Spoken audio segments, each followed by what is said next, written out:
I am Bill Cataruzman. I don't speak Spanish, so I apologize for that. Lena has asked me to share a little experience that I have, and I think this is a great opportunity for me to share my personal background, what motivates me to establish this wonderful organization called the Community Law Help for Immigrants. I went to law school because I wanted to be a civil rights lawyer in the beginning. I wanted to be an immigration lawyer, and the reason why it was May 1998 when my life as a Chinese Indonesian, I'm from Indonesia, took an abrupt and unprecedented turn. Suharto, at the time, he was the president and he was the dictator of the Indonesian government. He was ousted from the government, from power after ruling for almost 4 decades, and Chinese Indonesians became the scapegoat of the fall. And during that time, over 160 Chinese women, ranging from 10 to 55 years old, were savagely gang raped in public and during the 2 days of devastation in May 1998.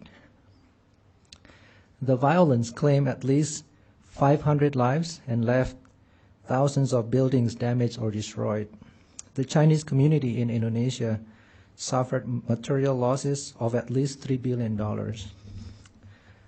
Those who were able to leave the country fled and became refugees. I was one of them. I fled. I was one of the refugees who sought political asylum in the United States of America.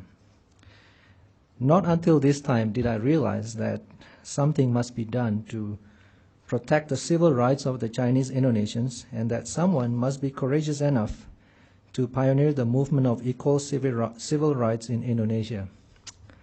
Watching my people dying and women gang rape, I couldn't stand silent anymore. I had to do something.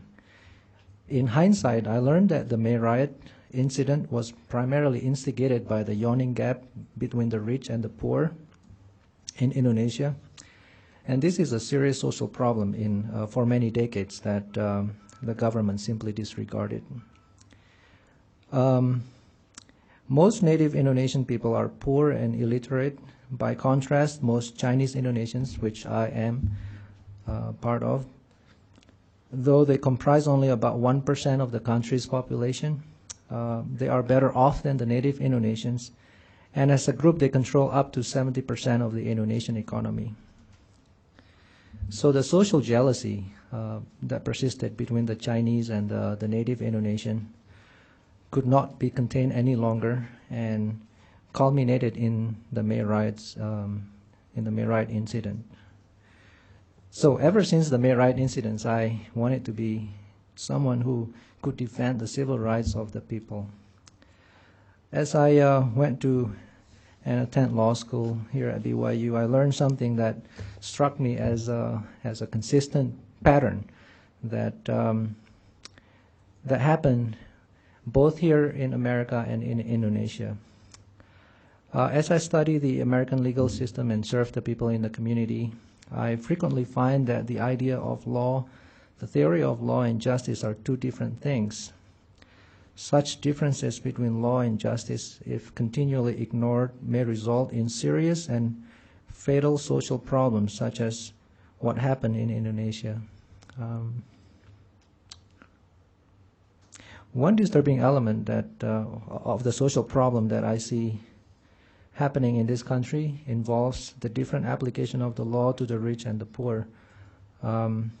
It appears to me that the rich often can afford more justice than the poor because they can hire legal counsel to protect their rights, whereas the poor, and many of the poor are undeniably minority background, such as the Latino community, they cannot afford to buy justice. They cannot afford to hire legal counsel. Based on my life experience, where there is a group that does not get the same protection of law, it is bound to create social jealousy. So the idea of community law help for immigrants is to consolidate the law and the justice. We seek we seek to find justice. We seek to help people who are poor defend their rights, so that hopefully we empower them to know more about the law, know more about their rights, so that they can in turn defend themselves. And I think this is the goal and the idea behind the community law help for immigrants. And I'm very, very excited that we formed this organization and that we try to seek justice. And I think this is all I have to say. Thank you.